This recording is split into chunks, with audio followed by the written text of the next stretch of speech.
Bonjour à tous et bienvenue dans Pour que vivent les Beaujolais, une émission spéciale consacrée à Beaujeu et au Festival des Cires de Beaujeu. Donc nous sommes heureux de vous accueillir ici au comptoir Beaujolais à Beaujeu, sous sa belle voûte. Nous allons vous présenter un programme spécial. Pour commencer l'émission, nous allons retrouver Jeanne-Marie. Bonjour Jeanne-Marie. Bonjour Jeanne-Marie. Bonjour à tous. Pour cette édition, Jeanne-Marie, j'ai cru comprendre que tu nous avais préparé une interview spéciale. Oui, Carole, je suis avec Monsieur Cyril Brun, chef d'orchestre, directeur artistique du Festival de musique médiévale de Beaujeu, le Festival des Cires de Beaujeu, et historien médiéviste. Nous allons assister à un événement exceptionnel cet été, à la fin du mois de juin, avec ce Festival de musique médiévale des Cires de Beaujeu. Merci Jeanne-Marie, on se retrouve en fin d'émission. À tout à l'heure. Et maintenant, place au reportage. Dans une première séquence, nous allons voir la troupe des mercenaires de l'Arme du désert, une troupe spécialisée dans les combats médiévaux. C'est une troupe qui se trouve dans le Beaujolais et vous allez voir, ça en jette.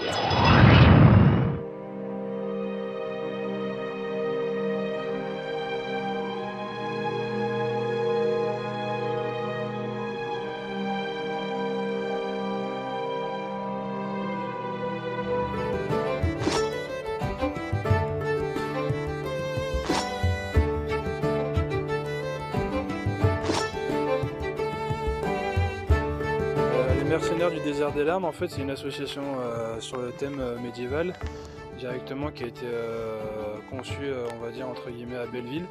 Il y a d'ici là plus de 5 ans, pour pas dire 6. Moi, j'en suis le président que depuis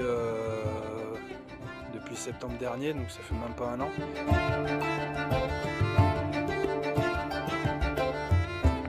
Les anciens présidents, en fait, justement, moi j'ai rejoint l'association il y a 4 ans.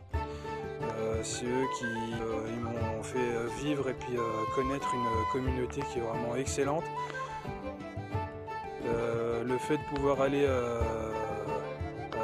sur des fêtes med et revivre pendant ne serait-ce que quelques heures, voire quelques jours à l'époque comment c'était fait.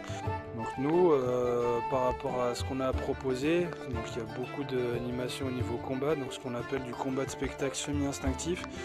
Donc ça peut ressembler grosso modo à ce que vous voyez dans les films, sauf qu'on a certains codes à respecter, donc qui vont permettre à ce que nos partenaires, entre guillemets ennemis, si vous voulez, pendant le combat, vont pouvoir comprendre ce qu'on va faire et par la suite on va pouvoir riposter. On a pas mal de jeux aussi, donc que ce soit en bois, sur le thème, on a essayé de garder sur des jeux qu'ils pouvaient réaliser à l'époque.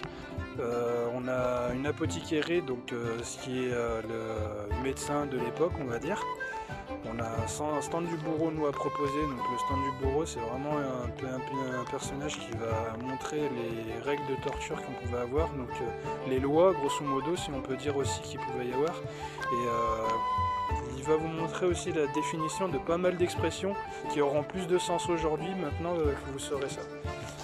On a un ménestrier, donc il va pouvoir vous faire de la musique, vous animer, et puis avec sa chanteuse, pouvoir adoucir un petit peu vos soirées au coin du feu avec votre boisson.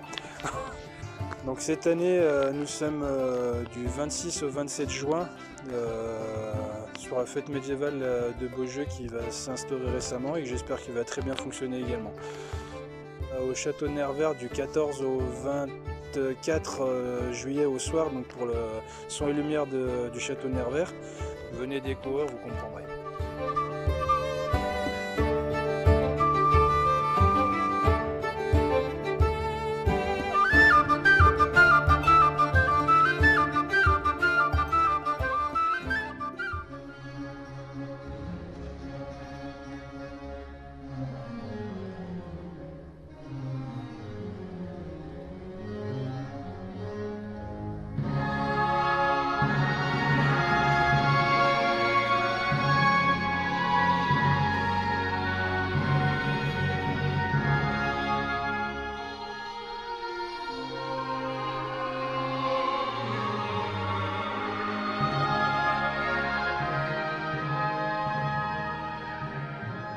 Donc cette église, elle a été construite au XIIe siècle, en 1130 plus précisément, et elle a été consacrée par un pape. C'est une des particularités sur la route pour se rendre, se réfugier à Cluny. Et ce pape, donc, c'était Innocent II. Alors, la commune nous a confié la restauration de l'édifice. On a commencé par les parties hautes qui étaient dégradées, et puis il y a une certaine logique qui veut qu'on commence par les parties hautes, puis ensuite traiter les parties basses. Donc ça a compris la restauration du clocher. Sur la toiture du clocher, on a réalisé simplement un ressuivi des tuiles à la nacelle. Et puis ensuite, on a restauré les toitures de la nef, les toitures hautes de la nef, ainsi qu'un ressuivi sur les toitures du chœur. Et puis aujourd'hui, on en est à la phase suivante qui consiste à restaurer les parties hautes des façades latérales de la nef. Alors, Antonio, qu'est-ce que vous faites là-haut?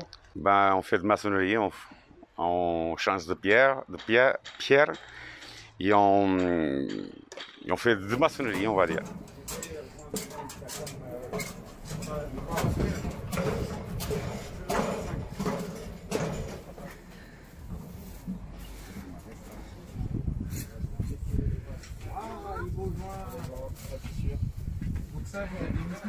On fait pratiquement, toutes les églises ont fait presque tout pareil. On a fait de carottage à 70 cm de profond. On a changé de pierre, de corniche. Pierre en 5 d'épais et venir couler un... Ça va, c'est pas trop haut?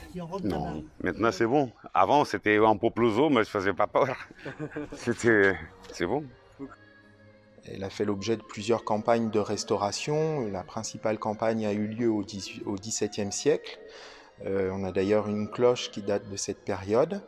Et ce qui est assez intéressant, c'est que cette église a été entièrement rehaussée, surélevée. Les murs ont été surélevés, les toitures ont été reprises.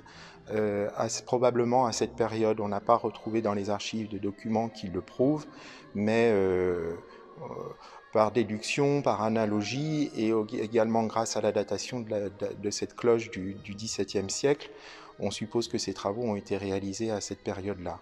Le clocher est surmonté d'une toiture pyramidale en tuiles vernissées, et ça aussi c'est caractéristique de cette période du grand siècle. Bonjour, Jean Beaune, nous faisons des vitraux. Nous sommes l'atelier Vitrail Saint-Georges et nous créons, restaurons, fabriquons des vitraux depuis 1852. Alors à l'église de Beaujeu, nous avons restauré les vitraux donc, de la façade occidentale.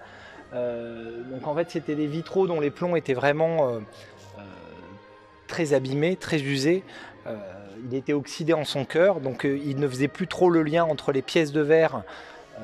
Il fallait absolument pouvoir le changer, donc le restaurer, et nettoyer les verres, ce qui a donné beaucoup plus de clarté à la baie qui a retrouvé ses couleurs d'origine par le remplacement des verres cassés et par le nettoyage effectué sur les verres une fois dessertis. Il semblerait que ces vitraux datent du 18e. On est sur un élément géométrique mais relativement travaillé, contrairement à ce qu'on peut voir d'habitude avec des losangers ou des carrés sur pointe, et surtout très recherché au niveau de l'équilibre des couleurs. Donc au 18e, généralement, on laissait plutôt l'intérieur s'exprimer avec des peintures murales, avec un décorum assez important. Donc les vitraux ne venaient vraiment là que pour faire rentrer la lumière. Donc en fonction de la richesse, on les faisait très simples ou plutôt colorés comme ici, mais au vu de la richesse de l'édifice, je pense qu'à l'époque ils avaient les moyens de faire du figuratif, ils ne l'ont pas fait parce qu'ils voulaient mettre en valeur l'intérieur de l'église.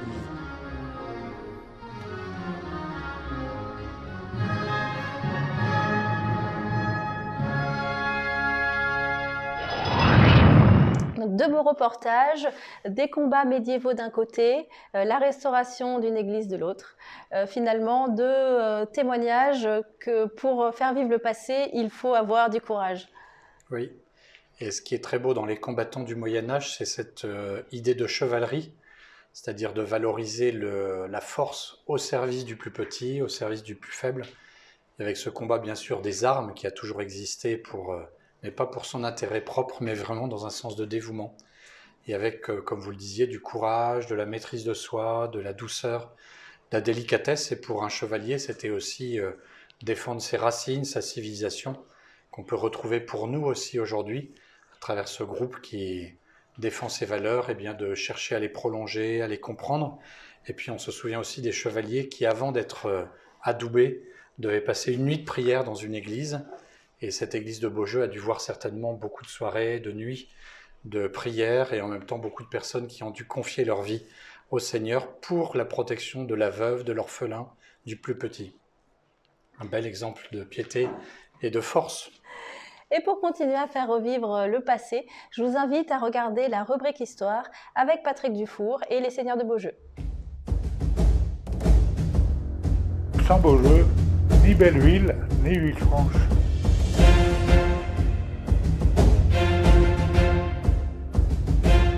Des Seigneurs de Beaujeu, on retrouve les premières traces en 950 jusqu'en 1400. Et c'est eux qui ont fondé donc la région Beaujolais.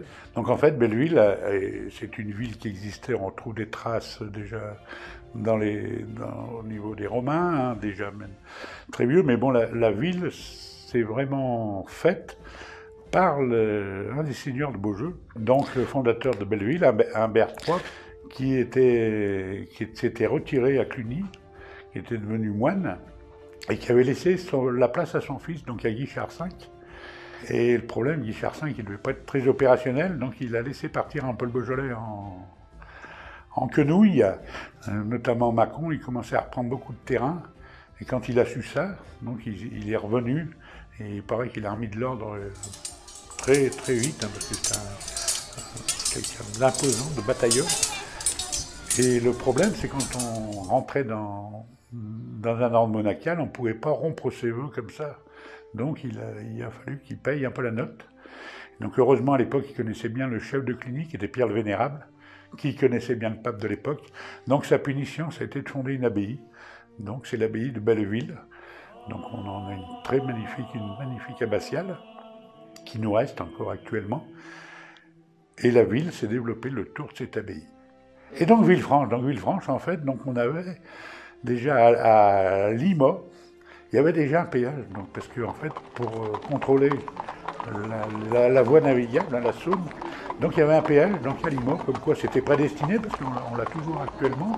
Donc on avait Anse, qui était un peu plus bas, une ville fortifiée, pour éviter qu'il remonte, donc c'est Humbert III, après, qui a fait une ville fortifiée, adossée au péage, pour éviter que Anse remonte.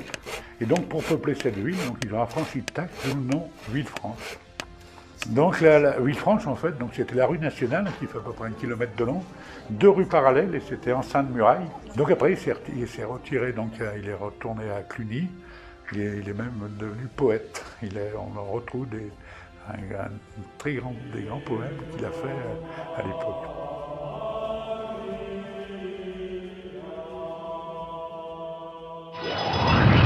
Pour prolonger l'histoire passionnante des Sires de Beaujeu, vous pouvez consulter cet ouvrage de Marius Audin, un ouvrage qui date de 1936 sur l'histoire de Beaujeu. Et puis nous voyons que le Beaujolais est fait de 3 pôles, Beaujeu, Belleville et Villefranche. Et comme dans un corps, il y a un cœur, il y a aussi des membres. Et tous ces membres sont dépendants les uns des autres, il ne faut pas les opposer. Sainte Thérèse de l'Enfant Jésus, dans la spiritualité chrétienne, exprime bien ça.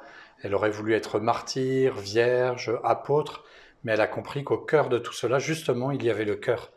Et on pourrait dire que Beaujeu est au cœur, et puis Villefranche à l'économie, et Belleville pour la nécropole des seigneurs de Beaujeu, et aussi pour empiéter justement sur ce couloir du Rhône avant Villefranche, et donner ainsi un équilibre à toute cette région.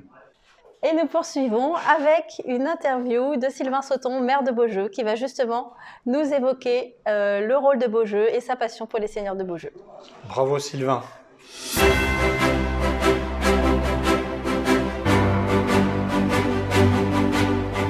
Bonjour et bienvenue à l'interview des Chaises Vertes, une interview des Chaises Vertes aujourd'hui depuis Beaujeu. Beaujeu sonore d'un glorieux passé, voici le titre du mot de monsieur le maire de Beaujeu, Sylvain Sauton, qui nous accueille aujourd'hui devant la mairie de Beaujeu. Bonjour et bienvenue à Beaujeu, dans la capitale historique du Beaujolais. Merci beaucoup de nous accueillir.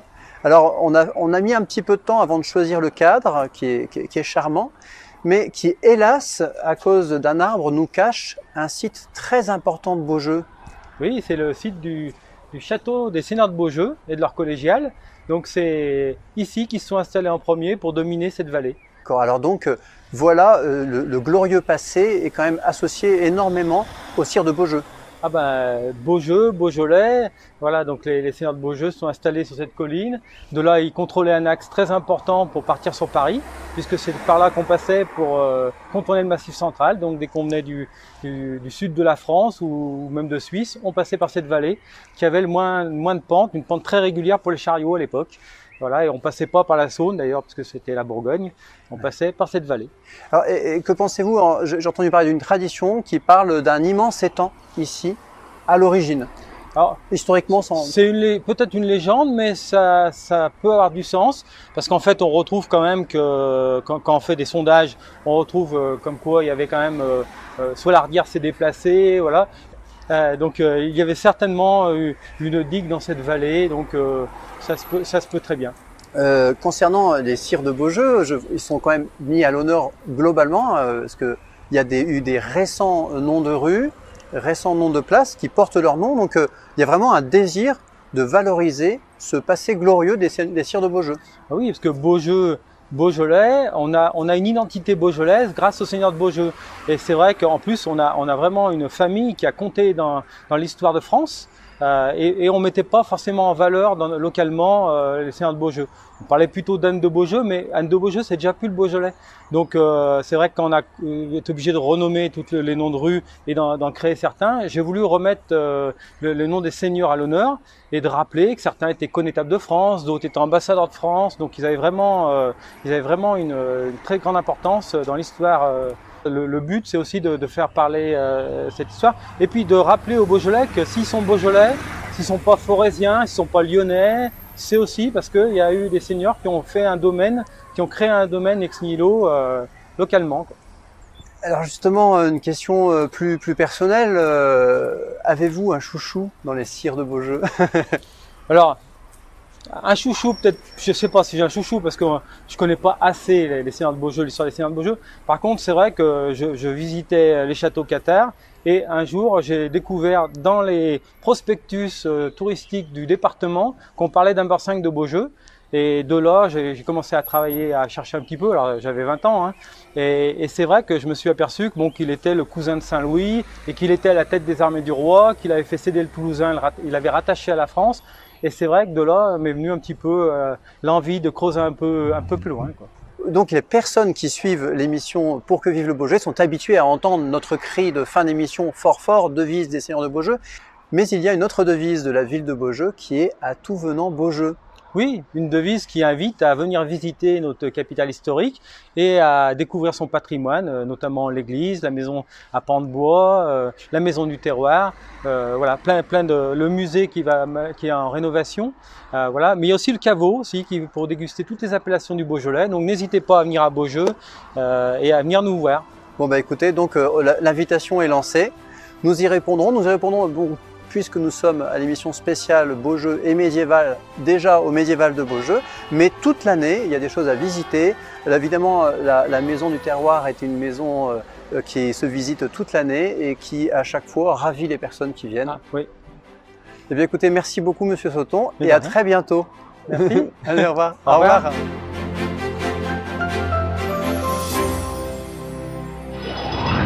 On voit que Beaujeu est en train d'affirmer sa place comme cœur historique du Beaujolais. Et bien sûr, si vous venez, si vous nous rejoignez, si vous participez à tous ces événements, vous participez aussi à ce rayonnement et vous en tirerez forcément quelque chose pour vous, évidemment. Alors on vous convie à la première édition du Festival des Sires de Beaujeu, qui sera une première dans une série qu'on espère longue. Ça sera un temps fort, ça sera quelque chose à ne pas manquer et on espère vraiment que Laurent Deutsch va pouvoir venir. Laurent, on t'attend. Eh oui, le Beaujolais doit déjà vous manquer. Mettez, voilà. Laurent Deutsch, il y a quelqu'un qui vous attend spécialement, c'est Pivoine. Et oui, la star, l'héroïne du Beaujolais, qui attend que vous arriviez. Tu chantes, Piwan? Chante. Chante. Ça c'est pas brillant, ça. Et voici une vidéo qui a déjà touché plusieurs milliers de personnes. Une vidéo où l'on propose à Laurent Deutsch de venir visiter Beaujeu, capitale historique du Beaujolais. Et il n'y ratera rien. Au contraire, il y gagnera tout. Beaujeu, capitale historique du Beaujolais, mais pendant l'Antiquité, peut-être qu'on y pataugeait. En effet, la tradition veut que l'emplacement actuel de la ville fut autrefois un vaste étang où le fils d'un seigneur de lieu, Guichard III, se serait noyé. Guichard III aurait fait assécher l'étang et bâtir l'église Saint-Nicolas à cet emplacement. Beaujeu est une ville dont l'église a été consacrée par un pape Innocent II. Effectivement, le 13 février 1132, le pape Innocent II en personne est venu consacrer l'église Saint-Nicolas. Beaujeu, capitale historique de Beaujolais, reste son cœur et il bat toujours. Il a même fondé en 1140, en la personne d'Humbert III, Villefranche-sur-Saône, son centre économique. Beaujeu... Grégory, Carole... tu serais pas en train de plagier l'émission de Laurent Deutsch à toute berzingue? Non. Si. Non. Si quand même, oui. Moi, c'est pas toute berzingue, c'est à fond les manettes. Grégory, on t'a vu. Euh... Écoute Grégory, on va peut-être demander à Laurent Deutsch de faire lui-même. Uh-huh. Et en plus, s'il vient nous voir, on lui offre un tour d'avion au-dessus du Beaujolais. Laurent, on t'attend. Et Jeanne-Marie, pour nos contraintes, on te laisse à ton interview avec Cyril. À tout à l'heure. Alors, monsieur Cyril Brun, bonjour. Bonjour. Parlez-nous un peu de ce festival, de ce qui va se passer, les dates. Je vous écoute. Alors, beaucoup de choses. D'abord, c'est un peu une première. Alors, c'est une première à Beaujeu. Et puis, dans l'idée et le concept, la musique médiévale a peu de moments de rencontre. Très souvent, on rajoute la musique médiévale au festival de musique baroque. Nous avons voulu faire un festival de musique médiévale, dédié à la musique médiévale, et en même temps en faire une fête médiévale. Parce qu'un festival, pour moi, c'est pas uniquement aller d'un concert à l'autre, ça c'est une programmation musicale, un festival, un esprit festif. Et donc, voilà, Beaujeu s'y prête, évidemment, avec son histoire, avec son cadre. Et voilà, l'idée, c'est donc de mettre en valeur la musique, de mettre en musique le médiéval pendant 3 jours. Et quelles seront les dates alors? Alors, ce sera les 25, 26 et 27 juin de cette année, donc 2021. Et pour 3 concerts qui vont s'échelonner tout au long de ces 3 journées, faites aussi de rencontres médiévales autres, de marchés, etc. Mais là, pour la musique, ce sera 3 jours, 3 concerts, et 3 ambiances, 3 esprits différents, mais vraiment pour la musique médiévale. C'est-à-dire que, et puis un début de renaissance aussi, puisque les frontières de l'un à l'autre, avec le temps, finissent par être poreuses. Mais voilà, vraiment, ce qu'est la musique médiévale, qui est une période charnière, changeante, pleine de création. C'est 8 siècles, hein, la musique médiévale, donc il y a un peu de tout, du très simple à la naissance de la polyphonie, à des musiques sacrées, musiques religieuses, musique profane, musique de cour, amour galant, courtois, pardon, etc., etc. Donc on a essayé de camper un peu ces trois ambiances-là, avec un premier concert qui sera donc le vendredi 25 juin. Notez vos dates. Voilà, à 19h, si je ne me trompe pas, et qui sera consacré à Hildegarde de Bingen. Oh. Donc à la fois une musique sacrée, et c'est un spectacle. Ce n'est pas uniquement un concert de musique, c'est vraiment un spectacle sur sa vie et son œuvre, qui sera donné par Claudine Gérès, qui est une grande spécialiste de la question, et qui incarne vraiment le personnage et qui est d'ici. Elle habite en Beaujolais, donc c'est aussi l'occasion de faire un clin d'œil local. Et puis, dans une toute autre ambiance, donc ça ce sera à l'église de Beaujeu, dans une toute autre ambiance, on a voulu aussi un concert plus simple, plus festif et plus pédagogique, parce que, encore une fois, la musique médiévale, peu de gens la connaissent réellement. C'est pourquoi on a voulu, samedi après-midi, à 17h, dans dans une partie de la maison à pans de bois, faire un concert pédagogique avec un ensemble qui est également en partie du coin. 2 des 4 musiciens sont d'ici. Et donc un concert qui sera l'occasion de présenter aussi les instruments médiévaux, et puis la musique médiévale, ce qu'est cette musique médiévale. Donc là, on sera plutôt sur la fin de la période médiévale. Hildegard de Bingen, on est au XIIe siècle. Là, on sera sur les 2-3 derniers siècles. Et puis, voilà, comme je voudrais que ce festival prenne un peu de hauteur et d'envergure, j'ai demandé à un des meilleurs chœurs européens, pas chœur, ensemble européen, Solazzo, de venir clore ce festival le dimanche après-midi. Et là, on sera sur la musique extrême fin Moyen-Âge, début Renaissance, sur voilà, musique plus structurée, déjà plus aboutie au niveau de l'écriture. Et donc voilà, donc là, un ensemble de 3 musiciens avec instruments médiévaux également, donc à 17 h pour clore le festival, également à l'église de Beaujeu. D'accord. Quel programme merveilleux, nous nous réjouissons d'avance. Et moi donc. Eh bien, à très bientôt. Et l'été promet d'être festif et culturel en Beaujolais, avec ces 3 nouveaux festivals, le Festival des Cires de Beaujeu, le Festival Gamay Banjolais et le Festival des Grands Crus de la Foi, avec des concerts dans différentes églises, avec des styles musicaux très différents, très attrayants. On vous attend donc nombreux dans le Beaujolais cet été. On se retrouve pour la prochaine émission en juin. Et d'ici là, fort, fort, fort, fort. À la vôtre. Eh oui. Mais Jeanne-Marie. Ah, on allait oublier. Jeanne-Marie. Jeanne-Marie. Oui, je dois lui demander quoi en fait. Excuse-moi. Laurent. On t'attend. Laurent. On t'attend. Ça va? J'ai fait le job? Ouais. Allez.